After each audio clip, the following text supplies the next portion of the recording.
Bem-vindos ao Marca de Água, o podcast onde cada episódio deixa a sua marca.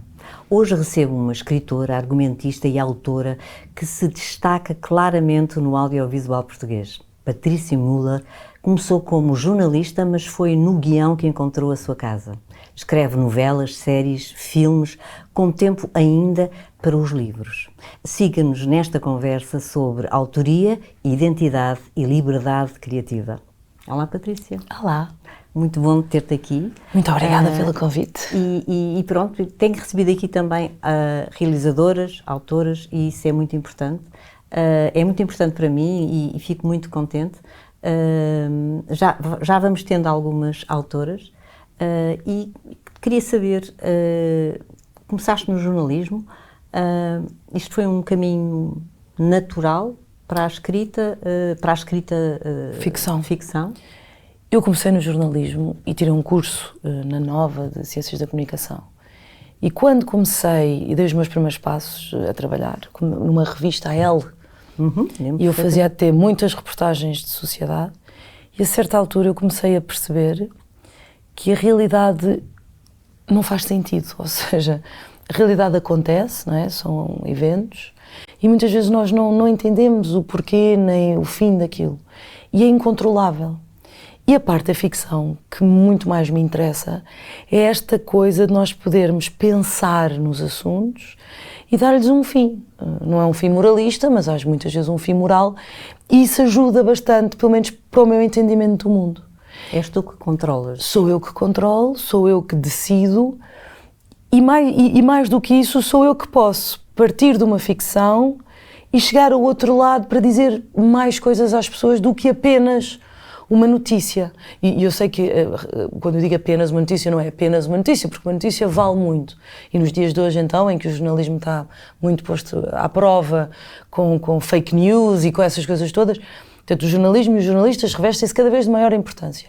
No entanto, a ficção consegue ir para outro caminho, consegue abrir outras portas. E foi isso que me interessou muito desde o início. E tu começaste na Casa da Criação. Comecei na Casa de TVI. Na TVI. Das primeiras coisas que eu fiz foi os morangos com açúcar. E é isso. Eu acho que isso deve ser... Ainda hoje é um grande triunfo. Muito, com a idade certa, não é? Tinha 21 anos. Pois, a idade certa para estar num projeto assim. Como é que foi arrancar com este projeto, que era experimental, mas era uma escola para toda a gente? Eu acho que foi, não me canso de dizer isto, eu acho que foi a época mais feliz da minha vida em termos profissionais. Nunca nada foi tão feliz como aquilo. Nós éramos uma equipa... Porque aquilo era uma série das 7 da tarde. Ou seja, não era a novela mais importante que a TV ia ter. Não havia tanta pressão. Não. E porquê? Porque as pessoas mais importantes da Casa da Criação, nomeadamente a diretora, estava a fazer a novela mais importante. E nós éramos 5 ou 6 miúdos. Eu quando cheguei já havia 6 episódios, portanto, eu não sou responsável pela criação da série de todo. Eu sou depois, entro numa equipa de 5 ou 6 pessoas e nós escrevemos a primeira season. Os 600 episódios da primeira season. Portanto, éramos uma equipa de miúdos, de 20 e tal anos, que tínhamos muito pouca experiência, também há isso, muito pouca experiência. E que nos divertimos de uma maneira que não tem explicação nos dias de hoje. Não consigo encontrar comparação. Mas vocês aprendiam no terreno ou tinham... No terreno, claro. No terreno. Lançados aos leões. Claro que havia pessoas que viam o nosso trabalho, obviamente, mas a parte da criatividade, embora lá o que é que fazemos hoje, era uma loucura. E depois, ainda por cima, era uma casa, literalmente era uma casa no Estoril, era uma vivenda. E nós estávamos lá todos. E então aquilo transformava-se numa espécie de uma família. Éramos todos miúdos, não havia filhos, não havia nada disso. Ou pelo menos havia poucos. E nós estávamos lá o dia todo. Às vezes a noite toda. Às vezes os fins de semana. Portanto, porque também não se trabalhava muito em casa. Hoje em dia, tudo o que eu faço é em casa.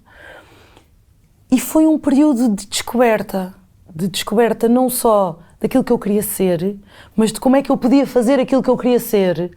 Foi tipo encaixar-me no sítio certo à hora certa. Nunca mais eu tive essa sensação. Nunca mais. Tiveste quanto tempo neste registro de morangos, desta vida de... Eu estive na TVI eu tive depois uns anos na TVI, saí, entrei, depois voltei, até aos 20 e tal, onde fiz outra novela, e depois saí da TVI para a SIC, Ou seja, esta coisa de pertencer a uma estação de televisão durou até aos meus 30 e poucos anos, porque a partir daí eu fui completamente freelancer. E foi aí que eu também me lancei noutra... Também tive sorte. Eu tive sorte na vida. Primeiro porque os morangos apanhei assim uma onda incrível. Eu não vi o que eu queria, eu apanhei-a. E quando saí finalmente para ser freelancer, ou seja, depois de muitas novelas, na TVI e depois na SIC, apanhei outra onda que naveguei, que foi a onda das séries. Mas essa primeira fase em que, e lá estás tu a falar nos 600 episódios dos morangos, como é que é para um autor? Eu não sei como é que, pronto, a escrita em grupo, não conheço o processo mesmo, não sei se tu tinhas uns núcleos, provavelmente, és capaz de ter o Pipo e não sei o quê, imagina. Não, aquilo fazia-se de maneira muito simples. Havia uma pessoa na equipa que fazia a estrutura do episódio. Eu fiz muitas, eu gosto muito de fazer estrutura. E depois o resto da equipa dividia por linhas de história, mas por episódio. Não era bem... Porquê? Porque era preciso ter versatilidade, não era preciso as pessoas mais ou menos saberem escrever um bocadinho de tudo. Agora, se havia alguém que gostava muito do Pipi da Joana, deixem-me lá fazer não sei o quê, que eles hoje vão não sei onde. Lá fazia. Mas não havia muita especificidade, porque toda a gente sabia de tudo. Porque aquilo era tão intenso, nós vivíamos tanto uns com os outros e com o Pipi e com a Joana, que o Pipi e a Joana tinham mais importância às vezes do que os nossos próprios amigos ou a nossa própria família. Eu acredito que na altura não fosse relevante porque tu estavas nessa própria euforia, não é? De crescimento e de viver todo aquele momento que foi único. Mas escrever, porque aquilo, a primeira temporada, como toda, não era suposto ter 600 episódios, portanto aquilo foram 600, foram 400, acho. Pronto, 400, mas supostamente eram para ter para aí 120. Sim, depois aquilo foi aumentando. Como é que é... tu perceberes, pronto, eu penso que nessa altura era com entusiasmo, mas para um autor e para quem é criativo e tem que manter aquela personagem viva, aquele núcleo, aquela história, como é que é criar, e tu pensas que aquilo tem um fim, mas não tem um fim, vai recomeçar. Como é que é esse processo de reinventar? Reinventar diariamente. Nós chegámos ao fim, para tu veres, e tínhamos... Do elenco que tinha para aí 40 atores, já só tínhamos para aí 10, porque os outros tinham sido embora, não é? E dos cenários, já só tínhamos para aí 3. Então eram aquelas 10 pessoas em 3 cenários e nós tínhamos que criar. Nós chegámos a criar, e na altura o realizador, impecável, nós chegámos a pedir ao realizador, ouve lá, eu preciso só de um canto para simularmos uma prisão, onde ele tem um telefone e umas grades. Faz-me só isso. Ou seja... Foi o tempo, como tu estavas a dizer, e bem, da total reinvenção. Nunca nada foi tão reinventado, esmifrado, repensado, tão arrojado como aquilo. Nunca mais houve isso. Nem se pode voltar a repetir isso. Nunca mais vai repetir. É completamente irrepetível. Metade da minha profissão e metade do que eu sou hoje profissionalmente vem dali. Nunca mais vai haver uma coisa dessas. Até porque depois as coisas ficam sérias. Ou seja... A responsabilidade depois aumenta. Nós ali não tínhamos responsabilidade nenhuma. Nós trabalhávamos para uma instituição que trabalhava para uma televisão. Nós tínhamos uma diretora, ou seja, éramos uns miúdos. A partir do momento, principalmente em que eu fiquei freelancer e comecei até a assinar as minhas próprias coisas, não é?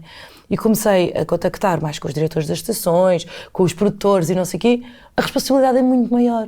Portanto, o peso é muito maior. A diversão vai toda.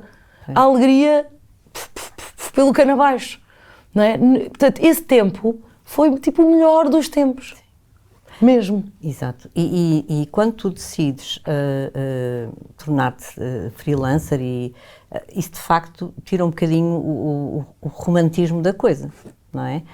Como é que é uma pessoa que depende do projeto que vai fazer e que não sabe, pronto, se vai fazer.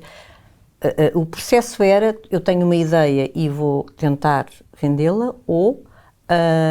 esperavas que houvesse um convite de algum lado? Como é que o teu processo funcionava? Tens que reparar, a partir do momento em que tens um contrato ou uma combinação com uma estação ou com uma produtora, podes ter essas duas coisas, elas dizerem, olha, temos aqui uma coisa gira para ti, o que é que achas? Ou, e aí tens toda a liberdade de fazeres a tua própria sinopse e apresentares a tua sinopse, sendo escolhido ou não. Portanto, tens essas duas coisas. Mas, independentemente disso, tu vais continuar a receber dinheiro. Não é? Quer faças uma coisa ou outra, há sempre trabalho. A partir do momento em que tu não estás vinculada a nenhuma estação, a nenhuma produtora, não só ninguém te diz, olha, tenho aqui uma coisa gira para ti, como tu estás sempre a tentar vender. Tu transformas-te numa vendedora. Não és só uma criativa, és uma vendedora. E isso, pronto, é uma nova descoberta. Foi uma nova descoberta depois que eu tive que ter e foi uma nova aprendizagem que eu tive que fazer aos 30 e tal anos, porque eu tive que me fazer à vida. Literalmente fazer à vida. Porque decidiste isso? Porque querias ter mais controle sobre aquilo que fazias? Não, porque a vida levou-me para aí. Nasci que depois a última novela não foi espetacular e o contrato estava a acabar. Portanto, aquilo depois acabou por ser mais ou menos orgânico, acabou por acontecer. Não houve nenhum problema, mas acabou por acontecer. Voltar para a TV na altura não era uma opção, porque a TV já tinha os seus autores. E a RTP, que estava lá o Nuno Artur Silva e o Virgílio Castelo. E eu tinha lançado, quando eu saí da SIC, eu tinha lançado o meu primeiro livro. Quer dizer, não era o meu primeiro, mas é como se fosse, que era a Madre Paula. Que correu bem, foi sorte, mais uma vez foi sorte, as pessoas gostaram. E eu pensei, olha, porreiro, a RTP vai abrir o concurso de séries. E falei ao Nuno Artur e mandei para lá. E eles compraram. E nós ganhámos o ICA. Sim, funcionou muito bem. E funcionou bem. E, portanto, houve para mim, não é? Quando se abre uma janela, fecha-se quando se fecha uma janela, abre-se uma porta. Literalmente aconteceu isso. Pode ser ao contrário também. É. Aliás, fechou-se a porta que era bem maior do que a janela, porque a partir dessa janela fumo. Mas, para todos os efeitos, eu fracassei 1000 vezes mais do que eu tive sucesso. Atenção. 1000 vezes mais. Eu fiz coisas que ninguém viu. Eu fiz coisas que foram malditas. Eu fiz coisas que foram fracassos absolutos. Mas tu sentes que isso, porque a tua visão e as tuas palavras não foram bem vistas, bem interpretadas, ou era mal, ou eu fiz mal. Mas é isso mesmo, não é? Se calhar eu fiz porcaria. Se calhar eu fiz uma coisa feia, mal feita, se calhar. E isso acontece, não é? Ou se calhar o público não estava pronto para mim, estava muito à frente. Também há isso. Não sei. Sei que houve coisas que correram muito mal. E houve coisas que correram muito bem. E, portanto, como dizia o meu amigo Pedro Rolo Duarte, que não está cá para grande pena minha, continuar a pedalar. Cada vez que me corria mal alguma coisa era continuar a pedalar. Mas eu não é. Continuar a pedalar. Faz. E nesse processo, que eu acho que deve ser muito difícil para uma pessoa, para um autor, que eu e não tenho essa imagem de ti, não é, ao ver-te, mas portanto imagino sempre uma pessoa assim um bocadinho mais introspectiva, mais solitária, mais... Essa não sou eu. Queria no seu casulo. Não. Mas, e ainda bem, porque quem se mete nos caminhos que tu te meteste, se não tivesses essa personalidade, seria mais difícil. Mas o que eu acho é, quando tu tens que contactar, imagina, o diretor-geral de uma televisão, se o processo pudesse ser esse, decidem que vão fazer esta história. Tu tens uma história, uma ideia, a televisão acha bem e então vamos fazer. Mas depois não fica por aqui. Portanto, quando as pessoas, o teu trabalho, a tua obra, é uma obra que tu pensaste, que tinha um princípio, um meio, um fim, é assim. Mas quando começa a ser mexida e tocada e, olha, que se calhar isto não fica bem assim, devia ser assim. Como é que um autor lida com esta, ou muitas vezes frustração, de que isto tem a ver com a propriedade intelectual também, ou seja, a tua obra não resulta naquilo em que tu pensaste concretamente? Nunca resulta. E aqui há duas diferenças, por isso eu gosto tanto de fazer livros. Eu, se pudesse, acho que faria só livros. Porque o livro é claro que tem o editor, obviamente, mas é um meio com uma proximidade com o leitor absoluta, quase, não é? Digamos assim. O audiovisual, qualquer que ele seja, é um trabalho de equipa. É um trabalho de equipa. E eu aprendi isso cedo, graças a Deus, não é? Como comecei numa equipa, eu sei bem o que é trabalhar em equipa. E, portanto, ainda hoje, há coisas que eu luto por elas, porque tenho a certeza do que estou a dizer, e há coisas que eu aceito perfeitamente, que me venham dizer, olha, se calhar esta solução pode ser, em vez de A, pode ser B, porque vai ficar melhor. E eu estou completamente à vontade. Eu trabalho em equipas, contrato sempre pessoas, eu não trabalho sozinha. Eu contrato mentorias, pessoas que eu acho que são muito boas a analisar guião, para me ajudarem. Portanto, eu falo com o produtor, com o realizador, eu ponho-me completamente à disposição de quem me pode trazer coisas boas para o projeto. E apenas. Trabalho com os diretores dos canais, trabalho com quem quer que seja. Que me possa dizer, olha, se calhar isto é mais acertava. Não é mais fácil, porque eu já vi que tu, à semelhança do que eu tenho ouvido, acumula já bastantes funções, ou seja, tu não és realizadora, mas tu és produtora. Mas não sou bem. O que eu às vezes faço, e tive sorte mais uma vez, é que eu às vezes consigo agregar pessoas porque conheço umas de um lado e outras do outro. Portanto, sei lá, conheço alguém da SIC, conheço um produtor, junto, já aconteceu. Porque eu vou conhecendo muita gente, porque eu vou trabalhando com muita gente. E, portanto, vou conseguindo juntar, mas depois não faço produção, até porque não me interessa, confesso. Sim. É toda uma fase que não... Depois segue. E se calhar devia fazer, se calhar já me disseram, devias era fazer produção. Eu quero escrever. E, portanto, eu disse, não, eu quero escrever. E por isso é que, por exemplo, chamo equipas para escreverem comigo. Sim. Porque eu quero escrever livros. Primeira coisa, não podendo escrever livros todo o dia, todos os dias, eu quero acima de tudo, ter ideias e organizar projetos, não é? Se isso fosse tipo uma metáfora de caça, aqueles perdigueiros que vão à frente, sou eu. Mas se calhar nem sou a melhor pessoa para escrever os melhores diálogos. Se calhar até nem sou, tenho pessoas incríveis que trabalham comigo que escrevem diálogos incríveis. Sou muito boa a estruturar, e modesta, como se pode ver, não é? Sou muito boa a estruturar a ficção. Isso sou muito imbatível, porque eu vejo, aquilo cheira-me. Isto não vai bem, isto não fica bem. Isto ok, mas isso é fundamental, teres confiança, sentir, não é? Tenho, isso tenho.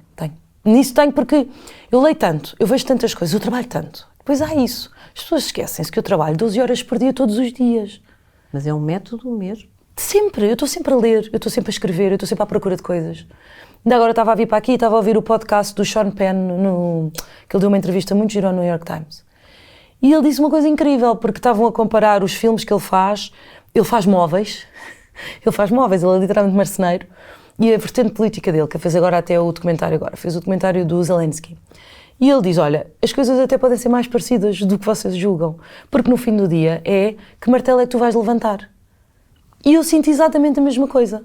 Sim. Eu faço bolos, ele faz móveis, eu faço bolos. E no fim do dia é exatamente isso. O que é que tu vais levantar? Do chão. E para mim é tudo igual, porque levanto do chão um livro, levanto do chão uma série, levanto do chão a educação dos meus filhos, levanto do chão o jantar de hoje à noite que ainda tenho que o fazer. Não há ninguém que faça por mim. Portanto, há uma coisa de, isto é quem tu és. Vai fazer, vai só fazer. Não tenho... Não, vai fazer. E isto traz-me aqui, mais uma vez também, o papel da mulher no meio disto tudo, como autora e como... sei lá, como mãe, como... Tudo, não é? Isto é fácil não é fácil de gerir, é completamente difícil de gerir, mas como é que se sobrevive a isto anos e anos e anos? Com energia, eu acho, com vitalidade. A dormir 10 horas por dia, eu durmo 10 horas por dia. Isso é bom. Eu tenho uma condição, sou uma long sleeper, eu se durmo 6 horas é como se não tivesse dormido, portanto nem tentem falar comigo. Vou para a cama logo. Eu se às 2 da tarde começo a ver que estou a ficar com muito sono, eu durmo. Qualquer hora do dia vocês podem me encontrar a dormir. Sim. Trabalho em casa também. Qualquer hora, qualquer momento. Aeroporto, estou eu a dormir deitada no chão, está tudo certo. Portanto, durmo horrorosamente, nem me interessa o resto, é para dormir. E depois é uma organização muito organizada. Não é o caos. Não é? Eu não vivo no caos, eu vivo no método. Portanto, de manhã é assim, à tarde é assim, depois é assim, falta isto. Eu sou muito, muito, muito organizada. E só assim que consegues. Claro. Se eu estivesse no caos e agora hoje não consigo escrever. A sério. É isso mesmo. E tu voltaste há um tempo e estiveste a escrever uma novela que passou na TVI, ainda está na TVI. E eu agora não deixei de fazer tentar fazer uma comparação entre a ficção do tempo dos morangos, do Arranque dos Morangos, em 2000, ou uma coisa assim, por aí. 2001 ou 2, ou sim, assim, por aí, 2000 a 2001, exato. E a ficção que hoje se escreve e se realiza e se mostra. Que grandes diferenças tu sentes, até em termos de histórias? De histórias. A ficção em Portugal deu um grande avanço. E nas novelas, falando agora especificamente nas novelas, o avanço é incomensurável completamente. Em termos de narrativa, a exigência, porque neste momento nós temos plataformas, não é? Em Portugal como em qualquer outro país do mundo. E, portanto, as pessoas têm Netflix, as pessoas têm HBO, as pessoas veem muitos produtos feitos com muito dinheiro de qualquer parte do mundo. E, obviamente, a ficção portuguesa teve que se adaptar. Não tem os mesmos orçamentos, não. Mas há coisas que têm que, não é, avançar. Contar a história é muito mais rápido hoje, com regras muito mais apertadas no sentido de oferecer ao espectador mais emoção, mais excitação, ganchos mais interessantes, ao mesmo tempo personagens muito mais tridimensionais, com muito mais bagagem do que nós fizemos naquela altura, mas também naquela altura era morangos, era outra coisa. Não é? Hoje em dia nós estamos a tentar, e eu acho que num ótimo caminho, qualquer que seja a produtora ou a estação. Eu falo mais pela TV porque foi o que eu fiz agora, mas assim que também, claro. Mas isso também tem um pouco a ver com isso que estavas a falar. Agora, com o streaming e com a distribuição por todas as plataformas de muitos produtos, até novela, até portuguesa, tu consegues, talvez, aquilo que se pretende, que é conseguir uma melhor qualidade mas há esforço para isso. Há esforço. As produtoras estão a esforçar-se muito. Eu vi isso agora. Eu fiz a Protegida e foi um trabalho em termos humanos, das melhores experiências que eu também já tive, em termos de realização, em termos de produção, com a Plural. Foi um trabalho de equipa absurdo, de respeitoso, de digno, e a novela eu acho que é um estrondo, adoro a novela. E as pessoas a esforçarem-se, sabes? A esforçarem-se, a darem, a trabalharem. É muito agradável mesmo. A pessoa fica muito confiante. E isto é uma história, pronto, isto é a novela, mas agora voltamos a outra coisa que eu já percebi que é aquilo que tu gostarias de fazer, que era escrever todos os dias. E escreveste, e tens livros. Como é que foi a adaptação desta Madre Paula para a série, não é? Isto é uma coisa que concorreste, foi aceito. Houve este trabalho de, não, isto não funciona aqui, é melhor aquilo, muda aqui, ou foi de facto liberdade criativa percebes? Colocaste no ar aquilo, ou deste a um realizador uma coisa que foi respeitada e realizada como tu a tinhas imaginado? Foi. E agora neste último, porque eu fiz outra adaptação histórica na Rainha e na Bastarda. Exato. Ficou muito bem, ou seja, eu olho para as coisas que faço, independentemente de ser uma coisa que tem um processo com muita gente. Eu, a maior parte das coisas que faço, tenho bastante orgulho. Identifico-me ali, porque depois, repara, mesmo que não seja o realizador ou o produtor, depois tem os atores também, não é? Que às vezes, olha, esta frase, em vez de eu dizer assim, a minha personagem não diria não sei o quê. E muitas vezes isso traz coisas muito positivas, nem sempre também. Às vezes saem umas borradas ali, pronto, mas isso também acontece em tudo. Mas muitas vezes saem coisas positivas. É a equipa. É a equipa. São equipas às vezes de centenas de pessoas. Portanto, equipas que se apropriam daquilo, porque têm que se apropriar nas suas áreas, não é? Que inventam guarda-roupas ou que inventam penteados. Porque tu foste para livros que te remetem para séries de época, não é? Que é... O próximo não. O próximo. Mas temos outro antes do próximo. Temos que é outro livro? Não. Não estou a falar do livro. Livro. Então estás Vou publicar agora, no princípio do ano. Um bocadinho mais para a frente. Livro. Escrevi, mas esse não tem nada a ver. Isto foi uma loucura que eu fiz.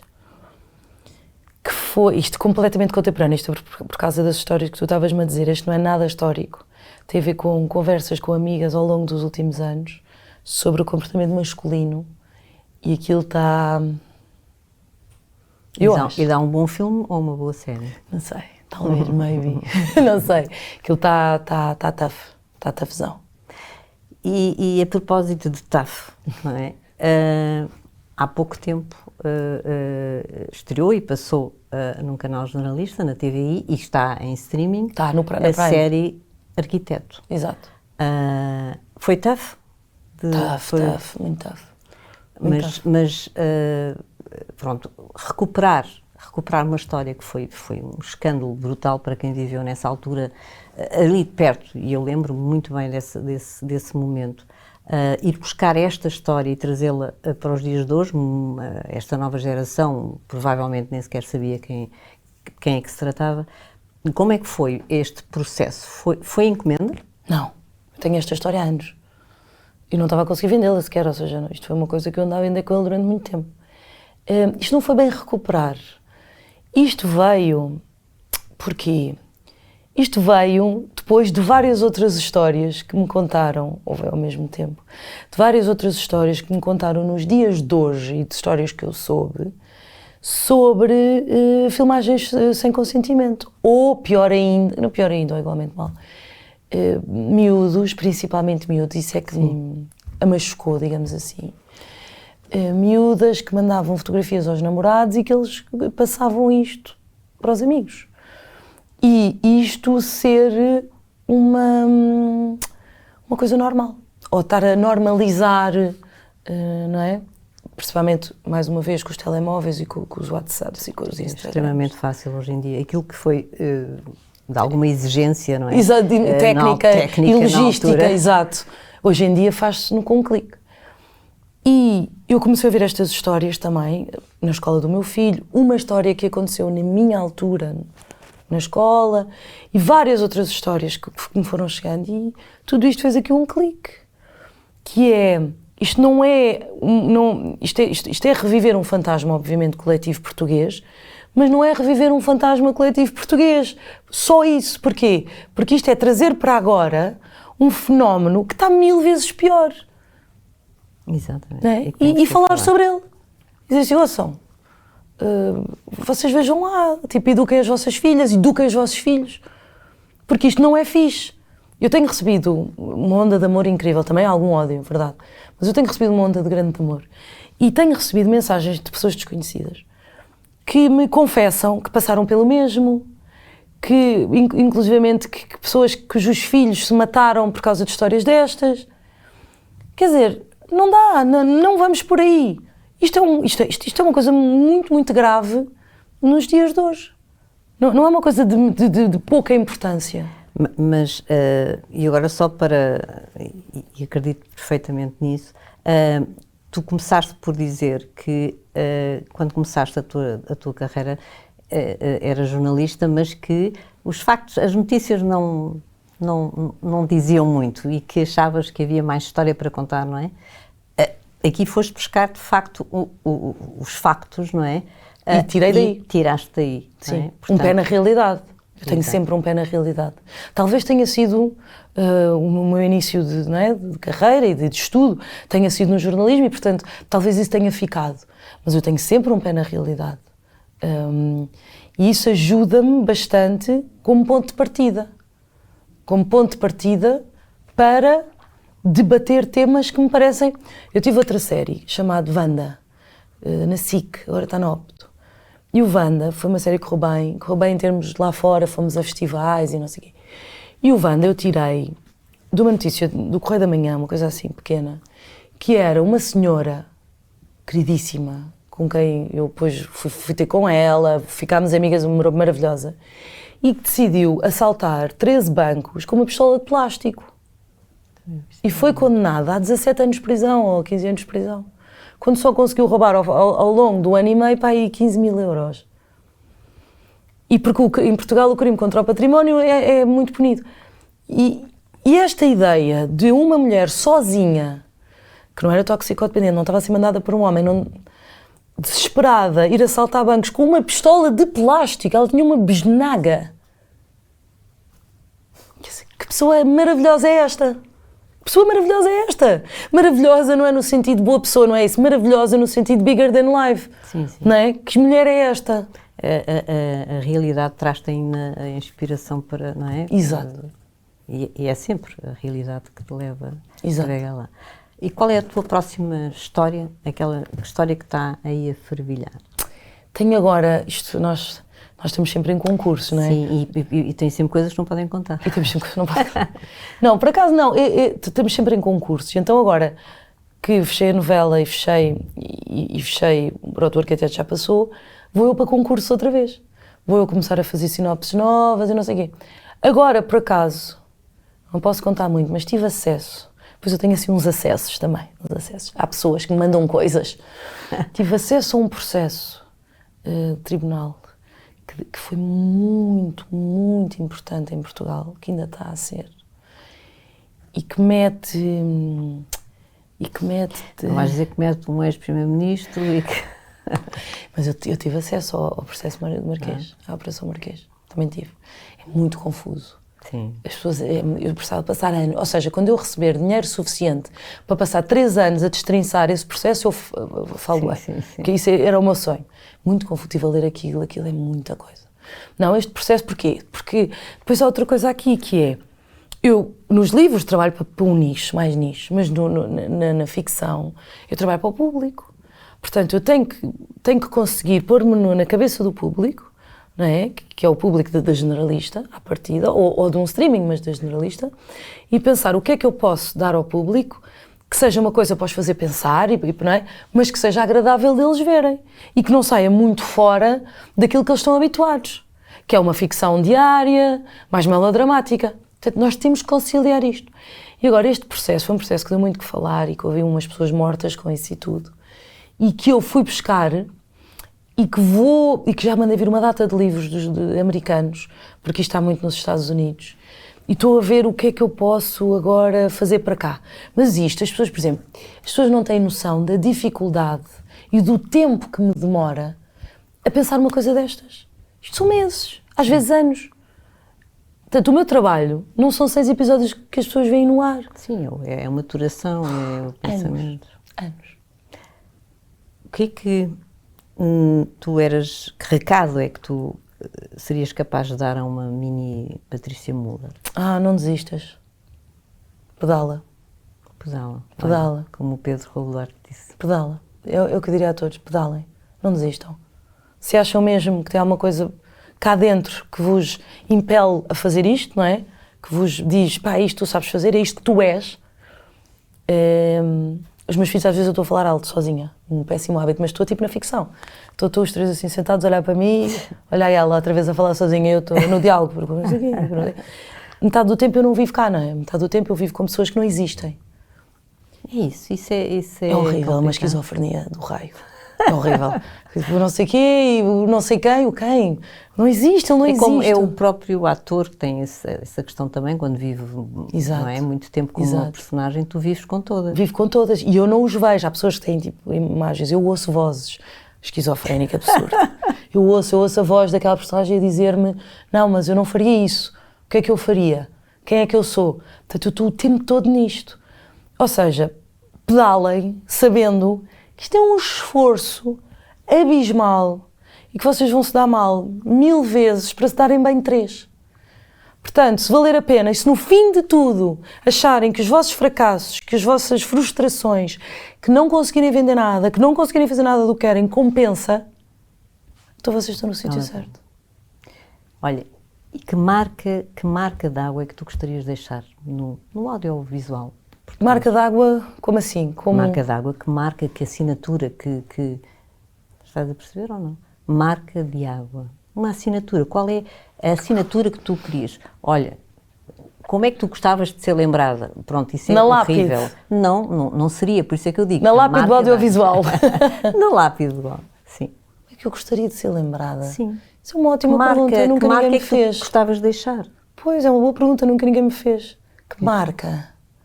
Mas tipo, os livros também ou só no audiovisual? Como pessoa que é tudo isso? É uma ótima pergunta mesmo. Mas eu acho que sou um bocado irrelevante. Gostava que os que viessem depois de mim, os meus filhos, os meus netos, um dia me agradecessem por aquilo que eu fiz por eles. Isso era mais importante. Isso é tudo. Obrigada, Patrícia. Obrigada eu. Muito obrigada. Obrigada. E o Marca d'Água é um podcast quinzenal criado pela GEDIP, um espaço de reflexão, partilha e valorização do que é único, original e autoral, porque cada criação deixa a sua marca. Siga-nos no próximo episódio.